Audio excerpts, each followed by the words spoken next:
বাংলার ইতিহাসের এক রাজার গল্প, যাকে নিয়ে বিতর্কটা বহু পুরনো। বলা হয় তিনি নাকি খালি পায়ে পেছনের দরজা দিয়ে নিজের রাজ্য ছেড়ে পালিয়েছিলেন। এখন প্রশ্ন হল, এই ঘটনাটা কি আসলেই কাপুরুষতা ছিল, নাকি এর পেছনে লুকিয়েছিল একটা গভীর চাল? চলুন আজ এই রহস্যেরই গভীরে যাই। তো চলুন শুরু করা যাক একটা সংখ্যা দিয়ে। ১৮, হ্যাঁ মাত্র ১৮। বাংলার ইতিহাসের এক মোড় ঘোরানো ঘটনার একেবারে কেন্দ্রবিন্দুতে আছে এই সংখ্যাটা। কিন্তু কিসের প্রতীক এই ১৮, কেন এটা এত গুরুত্বপূর্ণ? এই সংখ্যাটাই কিন্তু আমাদের আজকের আলোচনার দরজা খুলে দেবে। এই যে বর্ণনাটা দেখছেন, এটাই তো আমরা সবাই বছরের পর বছর ধরে বইপত্রে পড়ে এসেছি, তাই না? রাজা লক্ষণ সেনের সেই বিখ্যাত পলায়নের গল্প, কে নাটকীয় একটা ছবি, আর এই গল্পটাই যেন আমাদের মনে একেবারে গেঁথে গেছে। কিন্তু প্রশ্নটা হলো, এটাই কি পুরো গল্প? মানে ইতিহাস কি সত্যি এতটাই সহজ, নাকি এই সরল গল্পের আড়ালে আরও অনেক জটিল কিছু লুকিয়ে আছে? চলুন আজ সেই কিংবদন্তির পর্দাটা একটু সরিয়ে দেখি আসল ঘটনাটা কি ছিল। ব্যাপারটা হচ্ছে, লক্ষণ সেনের পলায়নের এই যে এত নাটকীয় একটা গল্প, এর উৎস কিন্তু একটাই। হ্যাঁ, মাত্র একটা বই। নাম তোবকাত-ই-নাসিরি। লিখেছেন মিনহাজ-ই সিরাজ নামের একজন পারস্যের ঐতিহাসিক। ভাবা যায়, এত বড় একটা ঘটনা আর তার পুরো কিংবদন্তিটাই দাঁড়িয়ে আছে মাত্র একজনের লেখার উপর। আচ্ছা, এবার সবচেয়ে ইন্টারেস্টিং পার্টটাতে আসা যাক। সেটা হলো টাইমলাইনটা। দেখুন, আক্রমণটা হয়েছিল ১২০৪ খ্রিস্টাব্দে, আর ঐতিহাসিক মিনহাজ বাংলায় এসে গল্পটা শুনছেন প্রায় ৪০ বছর পর। আর সেটাও কিন্তু নিজে চোখে দেখে না, শুনেছেন কিছু সৈন্যর কাছে।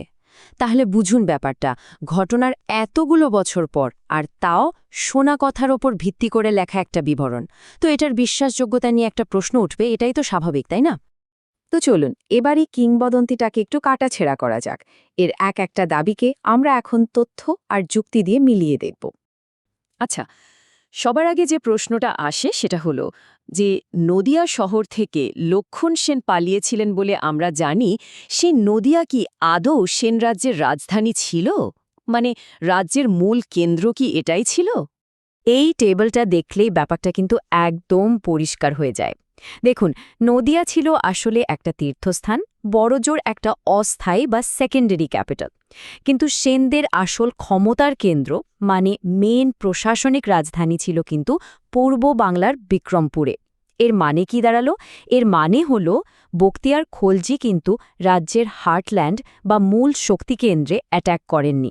তার টার্গেট ছিল তুলনামূলকভাবে কম গুরুত্বপূর্ণ আর অরক্ষিত একটা শহর।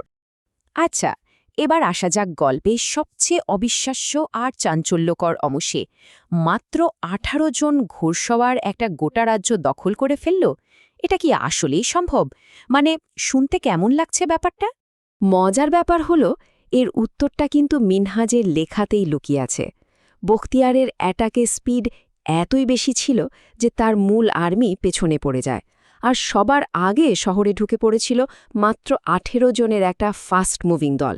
মানে এরা ছিল অনেকটা সেনাবাহিনীর একদম সামনের ধারালো ফলার মতো। আসল বাহিনী কিন্তু ঠিক পেছনেই আসছিল।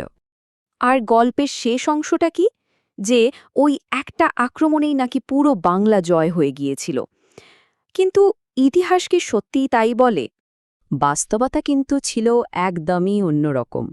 বখতিয়ার নদিয়া দখল করার পর কিন্তু খুব বেশি দিন সেখানে থাকেননি।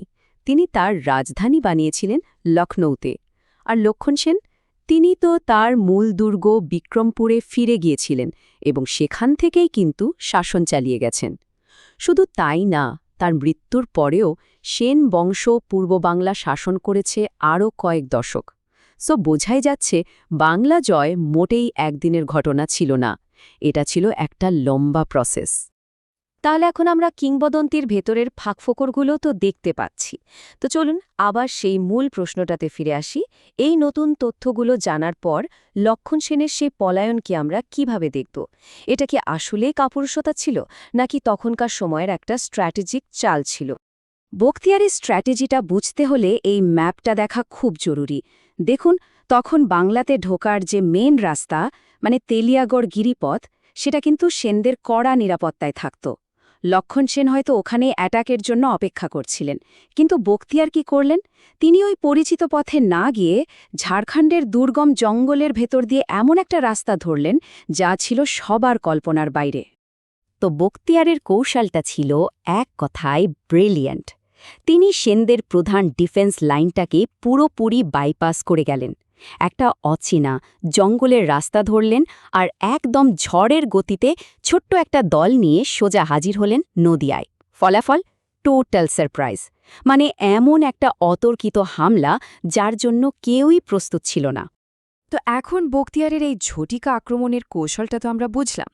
এইবার এই প্রেক্ষাপটটা মাথায় রেখে যদি আমরা লক্ষণ সেনের সিদ্ধান্তের দিকে তাকাই, তাহলে কি ছবিটা একটু অন্যরকম মনে হচ্ছে না? তাহলে দেখুন, আমাদের সামনে এখন দুটো সম্পূর্ণ ভিন্ন ব্যাখ্যা। একদিকে কাপুরুষতার থিওরি, বলা হচ্ছে লক্ষণ সেন অপ্রস্তুত ছিলেন, ভয় পেয়ে পালিয়ে যান। আর অন্যদিকে আছে স্ট্র্যাটেজির থিওরি, যেটা বলছে যখন তিনি বুঝলেন যে তার প্রধান ডিফেন্স লাইনটাই শত্রুরা টপকে গেছে, তখন তিনি হয়তো ধরে নিয়েছিলেন যে তার মূল সেনাবাহিনী হেরে গেছে।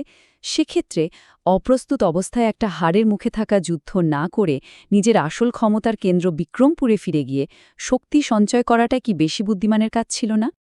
এই পুরো আলোচনা থেকে একটা জিনিস কিন্তু খুব পরিষ্কার, তাই না?